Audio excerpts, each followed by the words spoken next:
ಚೆನ್ನಾಗಿದೆ ಅಲ್ಲ? ದೇವಸ್ಥಾನ ಬಹಳ ಚೆನ್ನಾಗಿ ಮಾಡಿದ್ದಾರೆ. ತುಂಬಾ ಹಳೇದು ಅಂತ ಅನ್ಸುತ್ತೆ ಅಲ್ಲ? ಸುಬ್ರಹ್ಮಣ್ಯ. ಯಾಕಕ್ಕ ಏನಾಯ್ತು? ನೀನು ಹೋಗು, ನಾನು ಸ್ವಲ್ಪ ನಿಧಾನ. ಏನಾದ್ರೂ ತೊಂದ್ರೆನಾ? ದೇವಸ್ಥಾನ ಮುಚ್ಚಿಬಿಡ್ತಾರೆ, ಬೇಗ ಬಾ. ಆ ಮಂಡಿ ನೋವು ಕಣೆ, ಬೇಗ ಹತ್ತಕ್ಕಾಗ. ಇಷ್ಟೊಂದು ಮೆಟ್ಲಿದೆ ಅಂದ್ರೆ ನಾ ಬರ್ತಾನೆ ಇರ್ಲಿಲ್ಲ. ಇದನ್ನ ಯಾಕೆ ಹೇಳಿಲ್ಲ? ಆಸ್ಪತ್ರೆ ಎಲ್ಲೂ ತೋರಿಸಿಲ್ವಾ ನೀನು? ತೋರಿಸ್ದೆ, ಏನೋ ಥೆರಪಿ ಅಂತಾರೆ, ಸರ್ಜರಿ ಅಂತಾರೆ. ನಂಗೆ ಆಪರೇಷನ್ ಅಂತೆಲ್ಲ ಅಂದ್ರೆ ತುಂಬಾ ಭಯ, ಅದಕ್ಕೆ ಸುಮ್ಮನೆ ಆಗ್ಬಿಟ್ಟಿದ್ದೀನಿ. ಇರು, ನಾನು ನಿನ್ನೊಂದು ಜಾಗಕ್ಕೆ ಕರ್ಕೊಂಡು ಹೋಗ್ತೀನಿ. ಅವರು ಈ ಆಪರೇಷನ್ ಸರ್ಜರಿ ಯಾವುದೂ ಮಾಡಲ್ಲ. ನಿಜವಾಗ್ಲೂ? ಒಂದೆರಡು ದಿವಸದಲ್ಲೇ ಟ್ರೀಟ್ಮೆಂಟ್ ಕೊಟ್ಟು ನಿಮಗೆ ಕಾಲ್ ಸರಿ ಹಾಕೋಕ್ ಮಾಡ್ತಾರೆ. ನಾನು ಅಕ್ಕನ್ನ ಕರ್ಕೊಂಡು ಬಂದಿದ್ದು ಬ್ಯಾಂಗ್ಳೂರ್ ಪೇನ್ ಕ್ಲಿನಿಕ್ಗೆ.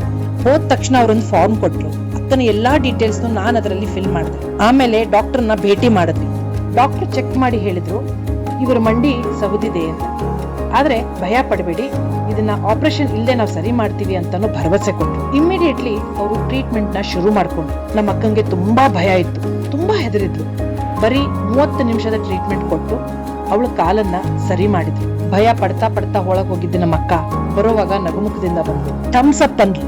ನಿಮ್ಮವ್ರು ಯಾರಿಗಾದ್ರೂ ಈ ತರದ ನೋವಿದ್ರೆ ಖಂಡಿತ ನೀವು ಬ್ಯಾಂಗ್ಳೂರ್ ಪೇನ್ ಕ್ಲಿನಿಕ್ JP ನಗರ್ಗೆ ಸಂಪರ್ಕಿಸಿ. Let's live a pain free life.